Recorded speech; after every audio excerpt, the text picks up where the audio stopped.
Hello दोस्तों, जी के study exam 21 में आप सभी लोगों का दोस्तों फिर से का स्वागत है। दोस्तों मैंने इस वीडियो में ग्रुप डी एग्जाम के जो 25 अगस्त में थर्ड शिफ्ट में जनरल नॉलेज के प्रश्न पूछे गए हैं, उन सभी प्रश्नों को इस वीडियो में एक्स्ट्रा नॉलेज के साथ लिया है। तो इसलिए दोस्तों आप इस वीडियो को एंड तक जरूर देखते रहिएगा, क्योंकि दोस्तों यह प्रश्न एग्जाम में दोबारा से भी रिपीट हो सकते हैं। तो दोस्तों इस वीडियो का पहला प्रश्न है, विश्व जल दिवस कब मनाया जाता है? सही आंसर है दोस्तों 22 मार्च को। दोस्तों विश्व जल दिवस यह प्रत्येक वर्ष 22 मार्च को मनाया जाता है, इसलिए इस प्रश्न का सही आंसर रहेगा 22 मार्च। अगला प्रश्न पूछा गया था, अनुच्छेद 21 से संबंधित है। सही आंसर है दोस्तों 6 से 14 वर्ष के बच्चों के लिए शिक्षा के अधिकार से। अगला प्रश्न दोस्तों पूछा गया था, वार्ड मेंबर का चुनाव कितने वर्षों का होता है? सही आंसर है दोस्तों 5 वर्ष के लिए। दोस्तों वार्ड मेंबर का चुनाव यह 5 वर्ष के लिए होता है, इसलिए इस प्रश्न का सही आंसर रहेगा 5 वर्ष। अगला प्रश्न पूछा गया था दोस्तों, अवतल दर्पण में एक वस्तु अनंत पर है तो उसका वास्तविक उल्टा प्रतिबिंब कहाँ बनेगा? सही आंसर है दोस्तों मुख्य फोकस पर।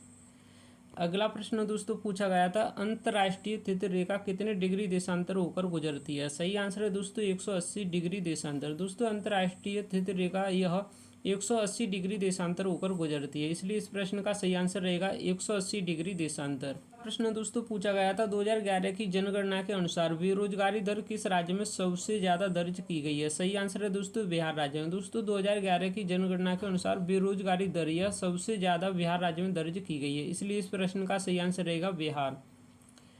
अगला प्रश्न दोस्तों पूछा गया था, कुल्लू घाटी कहाँ अवस्थित है? सही आंसर है दोस्तों हिमाचल प्रदेश में। दोस्तों हिमाचल प्रदेश में यह कुल्लू घाटी अवस्थित है, इसलिए इस प्रश्न का सही आंसर रहेगा हिमाचल प्रदेश। अगला प्रश्न दोस्तों पूछा गया था, गारो खासी जयंतिया पहाड़ियाँ किसका भाग है? सही आंसर है दोस्तों राजमहल पहाड़ियों का। अगला प्रश्न दोस्तों पूछा गया था, भारत में मराठी भाषा कितनी प्रतिशत बोली जाती है? सही आंसर है दोस्तों 6.86%। अगला प्रश्न पूछा गया था, देशबंधु के नाम से कौन जाने जाते हैं?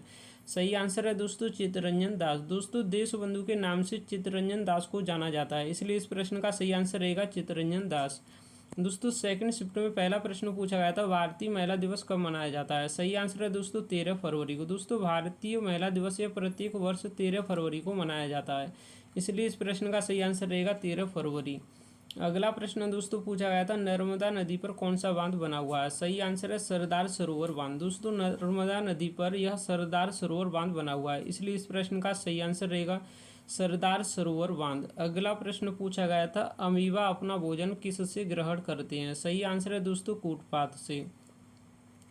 अगला प्रश्न पूछा गया था, अनुच्छेद 243 संबंधित है। सही आंसर है दोस्तों पंचायती राज व्यवस्था से। अगला प्रश्न पूछा गया था दोस्तों 6G के विस्तार के लिए जियो कंपनी ने किसके साथ समझौता किया है?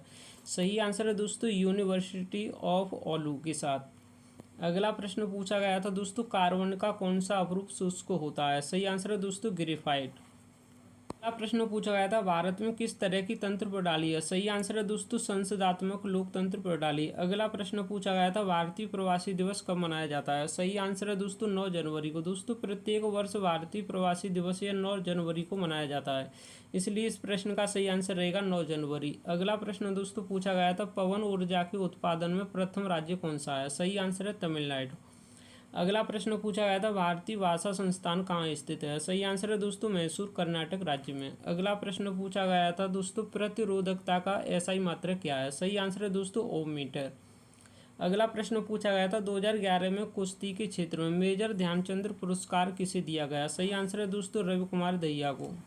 दोस्तों 25 अगस्त 2022 फर्स्ट शिफ्ट में पहला प्रश्न पूछा गया था, वैसाखी उत्सव किस राज्य में मनाया जाता है? सही आंसर है दोस्तों पंजाब राज्य में। दोस्तों अगला प्रश्न पूछा गया था, नाबार्ड बैंक का फुल फॉर्म क्या है?